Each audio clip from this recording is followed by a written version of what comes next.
You'll note that I have given you a memo. We have some new board members who may not be aware that the state requires this quality of ed survey every year.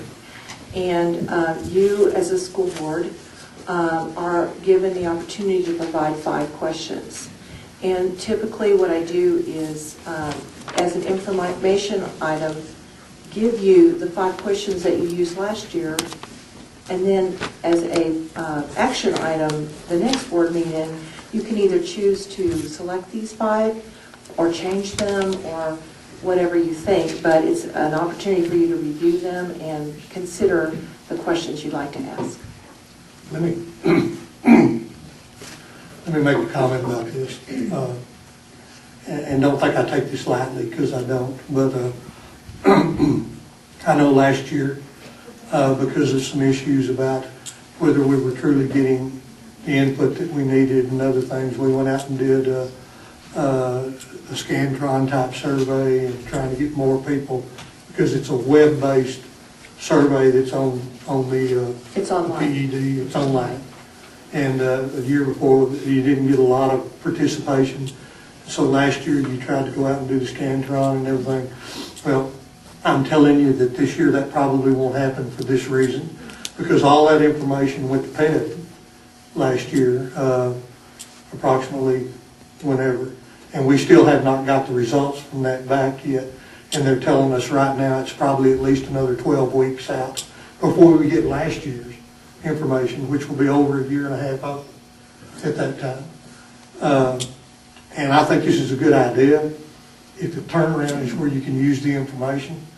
But guys, if the turnaround is not going to be where we can take it and run with it, then we're wasting our time trying to get it. And until they show me that they will get it turned around, and that's one of the questions, frankly, I want to ask Friday while we're up there, is why is it 12 weeks? Why are we still 12 weeks away from getting last year's information? Because, you know, it's to the point now that it's not valid information anymore when you get it. We'll do what the law says we'll do, and we'll try to do it right. But they've got to pick up the ball, and you can say in the newspaper I'm bashing PED, I guess, but I am right now.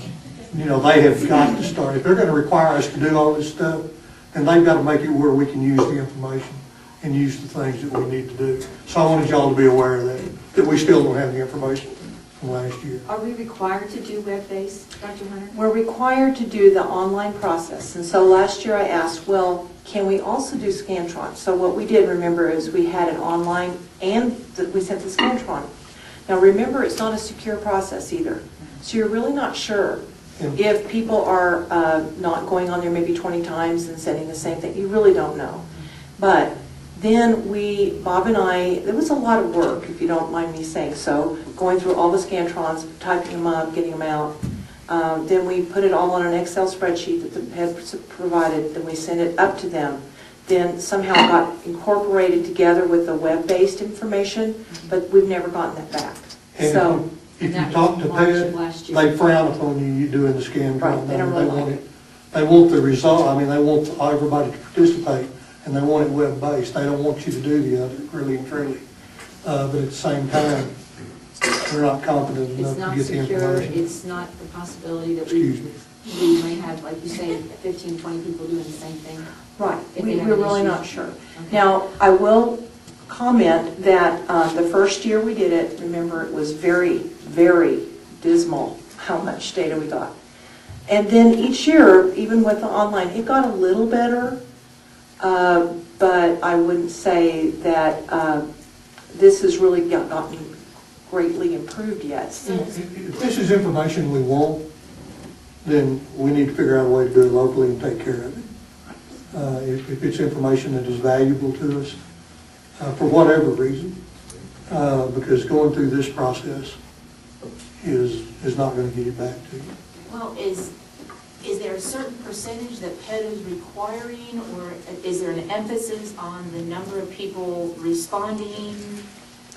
Well, I talked to Los Alamos Public Schools, my colleague, the same person as me last week, and she said they had something like 42 submissions last year, so I mean, it was ridiculous. But no, they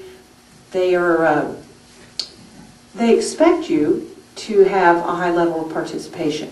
But obviously, across the state, no one is having that. The Scantron idea, I came from just knowing that we were all concerned. Carlsbad, Roswell, Las Cruces were trying that as well. But again, when we're not getting the data back, it seems to me like perhaps we could find another way to get information. But yes, we're required to do the online process, but they don't really give us they don't say you have to meet this percentage. They just want you to do the online And this process. is a March, April timeframe, right? Is it not? It opens, they told me that they hoped that they would have the opening of the process at the end of February. And so we have always been right on target. As soon as they ask us to do it, we get the questions from the principals as well as asking the board for their questions. We're right on target. We advertise, we open schools up.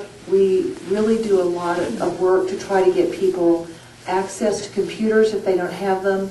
And I don't want to be disregarding because we do have people that participate and we appreciate that. But I'm not sure that our society, and I don't mean just Alamogordo, I'm not sure people are really ready for this yet. So it puts us in a bind. And the questions have not changed in several years, correct? That is correct. Okay, so that's another thing I asked the board to look at, is that if there was something that just jumped out, then they felt the language was needed to be changed or whatever. It's been several years, so that's fine. Absolutely. Thank you. Any other questions from the board on this quality of ed survey? This is the first reading, so next month we will take action on these, if any changes or additions. If you will let me know your ideas, or we'll try to put them together for you in Right. on one page, and then we can come back and pick what you want to use. Okay. Thank you. Thank you.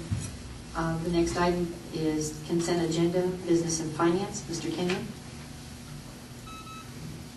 Under the budget adjustment request, item A, we have two. Reading first, which is an increase.